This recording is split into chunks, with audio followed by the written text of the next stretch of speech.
Hello there, friends. Welcome back to another episode of Generation Tech. My name is Alan. One of the more interesting debates you can have about Star Wars is the role that Saw Gerrera plays in starting the rebellion, and what kind of impact he actually has on the Galactic Civil War, both positive and negative. It's clear that Saw was a colorful individual, a passionate leader who was feared by both allies and enemies. His actions were always bold and chaotic, and as a result, their consequences rippled throughout the galaxy in all sorts of unexpected ways. Sometimes it's easy to see the cause and effect, like when the partisans planted that bomb during the meeting on Eriadou, which later led to the death of Tech. But other times it's more difficult to gauge, like with the radicalization of Agent Alexander Callis, which led to the genocide of the Lasat people. What interests me about Saw Gerrera is that he is very different from almost every other faction leader we see in Star Wars. He's different from most military leaders we see as well. For one, he never really has wider ambitions or goals. Although he wants to see the destruction of the Empire, he doesn't actually take steps to expand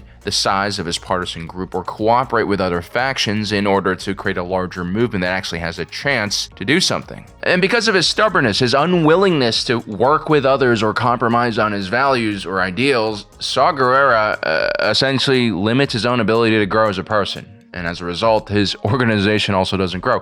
And that's not exactly a huge problem. Like take a look at my YouTube channel. I really like the idea of being a mid-sized YouTube channel. I don't have the skill or motivation to really expand into anything larger. And so I like where I'm at, but generally speaking, things that don't grow, they stagnate and they tend to die, especially like these militant organizations, right? But despite the fact that Saw's partisans never really grow into a larger organization, it remains one of the most feared insurgency movements in the galaxy, from the beginning of the New Order in 19 BBY to at least 5 BBY, when the other rebel movements start sticking their necks out a bit more. And so for 15 years, like Saw Gerrera and his partisans were basically the biggest show in town. They were constantly nipping at the heels of the imperial logistical system. I mean, they were a pain in the ass. Now, I wouldn't say that Saw Gerrera is always a tactical genius. He does mess up from time to time. I think of him more like a force of nature. An individual, a warrior with such strong convictions and will to survive, it seems like it's almost impossible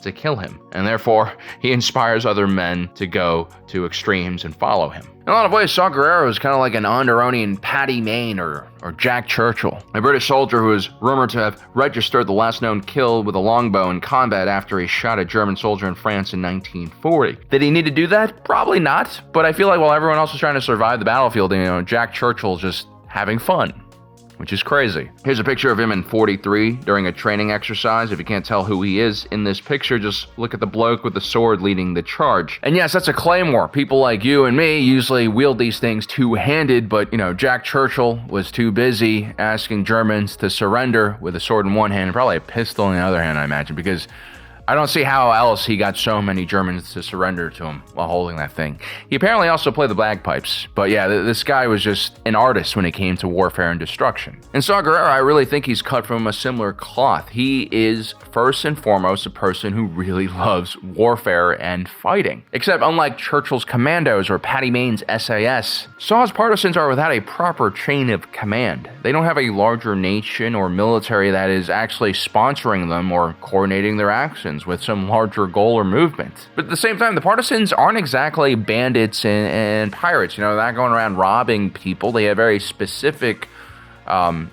economic and political targets that they go after. Combine that with all the collateral damage and civilian casualties their attacks cause, I think the best way to describe the partisans is honestly a militant terror organization, which is what the Empire calls them. Generally speaking, these type of organizations need to be political. They need to have longer strategic goals in order to survive. They need to find alliances, they need to secure funding, that kind of stuff. This was really Saw's blind spot and weakness. He was always stuck on the tactical level, but he was so good at leading his units at the tactical level, he somehow survived fighting against the Empire all by himself for almost 20 years. He actually outlasts a lot of Jedi and rebel leaders and factions with far less resources and political connections, and that is incredibly impressive. He's really not a character you can appreciate until you take a look at his entire body of work. He's also not a character you can appreciate until you see all the bodies he's left behind, right?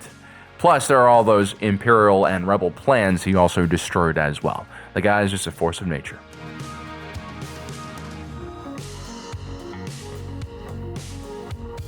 Saw Gerrera's military career actually starts in the middle of the Separatist crisis during the Clone Wars. His home planet of Onderon in the Outer Rim was invaded by the Confederacy of Independent Systems. Once the Separatists had control, a puppet ruler named Sanjay Rash was appointed by the military occupation, and he was basically not accepted by large portions of society. Saw Gerrera, who was just a young man at the time, started a rebel movement with his sister Saw Gerrera. They were loyal to the true monarch, Ramses Dendup. Now, this group of fighters was ill-prepared and ill-equipped to actually start fighting against the Separatist droid army. They needed training and external support, which came in the form of one of the group's members, Lux Bonteri, the son of the senator of Onderon, the late Mina Bonteri, who had connections with key Republic lawmakers from her time in the Galactic Senate. Lux Bonteri manages to use those contacts to call Jedi Order and ask for support in the form of foreign internal defense. The plan was for the Republic to send in military advisors who could train and also help plan operations against the Separatist occupation force. Their program was very successful. The Onderonian rebels were quick learners and soon became expert at asymmetrical warfare and taking down droid units. The Onderonians eventually managed to drive out the Separatists from their planet, but in the last major battle, Saw Gerrera is killed. This would forever change the course of Saw's life and the direction of the Onderonian rebels. You see, whereas Saw was focused at the tactical level, Saw Gerrera could always see the bigger picture. She understood the strategy, the politics, the larger issues at play away from the battlefield. She also was a calming presence for Saw, always able to talk him out of his more violent and impulsive tendencies. Without Stila, Saw was aimless, but he still took up the mantle of leadership anyway. When the Empire rose to power, the local Imperial garrison attempted to recruit Saw's militants into the army, but they would refuse and rebel. And so you could say that Saw Gerrera has been fighting the Empire since day one.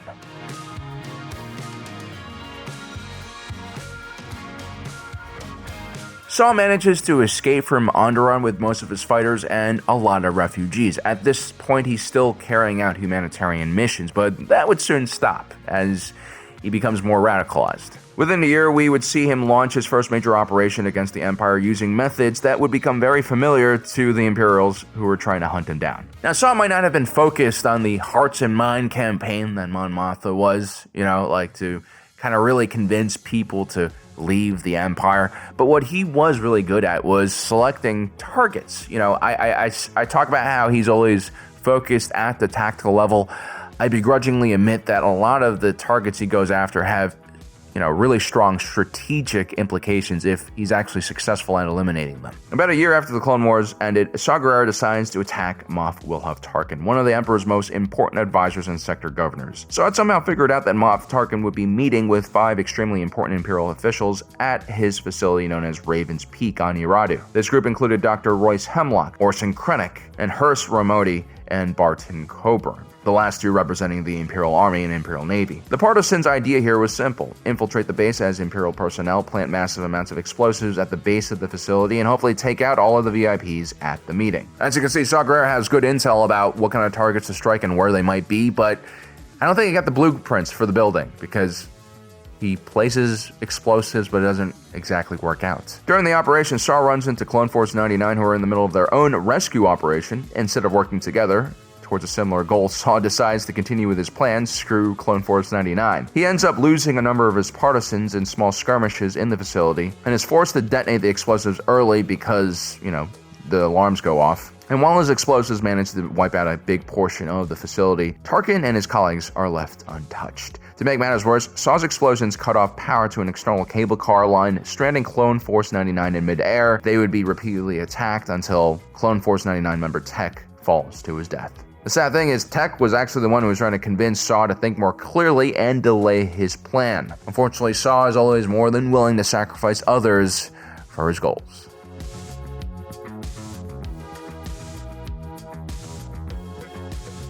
A year later, in 18 BBY, one of Saw's partisans, a Lasat mercenary, carries out an ambush on an Imperial patrol. This is led by a young ISB agent named Alexander Callis. The partisans would end up killing the entire squad, including all of the wounded. Only Agent Callis was left alive as a warning to the Empire. This moment would profoundly change the ISB's agent's life and mindset. It would radicalize him and make him a stronger supporter of the Empire. In 17 BBY, Saw Gerrera convinces the people of the Salient system, along with a mercenary known as Has Obit, to stand up and fight against the Empire. Their efforts are ultimately futile. Everyone gets arrested or killed. Later that year, Has Obit would actually introduce Jin Erso's family to Saw Gerrera. The partisan would help smuggle the Erso family out to Lamu, where they would go into hiding.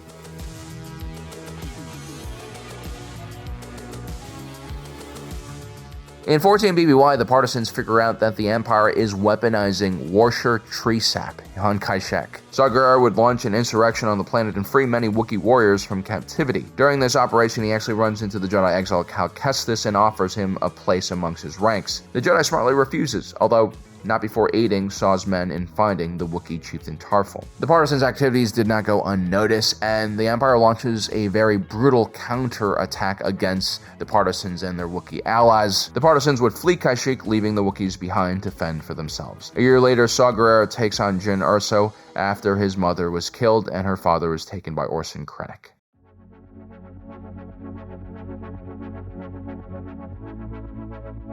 In 6 BBY, the world of Insugai was in the midst of signing a treaty with the Empire. The world was mostly known for having beautiful landscapes and ruled by a group of chieftains. In truth, the local leadership didn't really have any other choice but to capitulate. I mean, this was the least painful option by far. Saw's partisans would be hired by an anti-imperialist to infiltrate the annual Sakula Blossom Festival. The goal here was for the partisans to execute the governor of the planet. Saw's men would storm the event and use the FC-1 Flechette launcher to kill the Imperial governor. The only problem is that the FC-1 Flechette launcher is basically just the mobile war crime launcher, which means it's an area effect weapon that launches out tons of razor-sharp dart-like projectiles. Just imagine taking a blunderbuss, throwing a bunch of rusty nails into it, and then firing into a crowd of people. That's exactly what Saw's partisans did, and this pissed off everyone. Like, no one wanted to be associated with this type of incident. This was a true terrorist attack.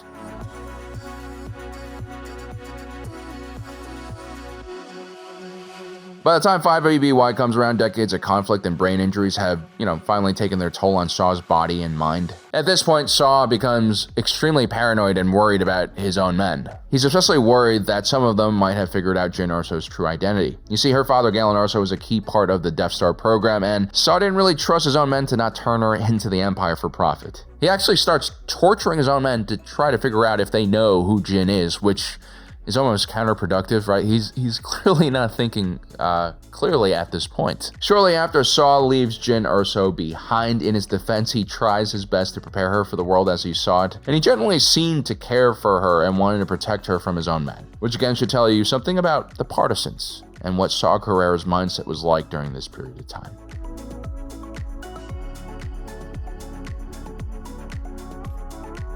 In 3 BBY, Saw Gerrera tries again to kill one of Emperor Palpatine's most loyal servants, Moff Koresh Panaka. You guys might remember him from Episode 1 Phantom Menace. Yeah, he's one of the original Naboo Royal Guards, and he's basically the only guy on Naboo who welcomes Palpatine and native Naboo's ascension to the throne. The partisans plant a massive bomb in Panaka's residence, and that goes off and eliminates the target, but Princess Leia Organa and Queen Dane of Naboo were also visiting just shortly before this explosion goes off, and they very narrowly miss this horrific incident. That's not the only problem. You see, the rebellion was actually working on their own mission to turn Panaka against Emperor Palpatine. The Organas actually had several meetings with Panaka and had realized that the former royal guardsman was a decent person and only served Palpatine because of his personal connection and loyalty to him when he was a senator. The belief was Panaka could be turned against the Empire once he realized what was actually going on.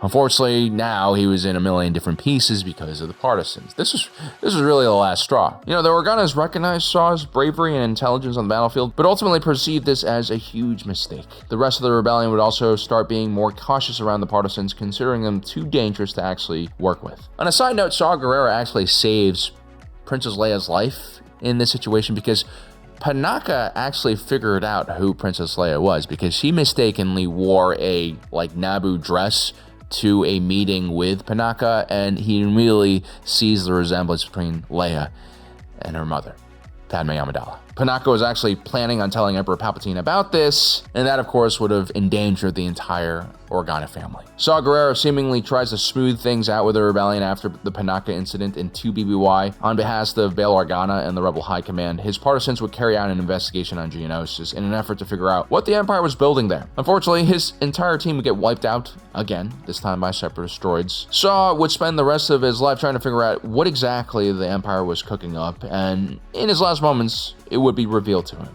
They were building the Death Star. Having survived so many close attempts on his life, the Empire probably realized the best way to kill someone as tenacious as Saw Gerrera is by destroying the very planet beneath his feet. So yeah, very rarely throughout history do you meet someone like Saw Gerrera who is so effective at the tactical level and just decides to stay there for his entire 20-year career. Usually guys like that, if they're in the military, they get like washed out or cycled out, or they get forced to take a desk job eventually. But no, Saw, he's an independent contractor.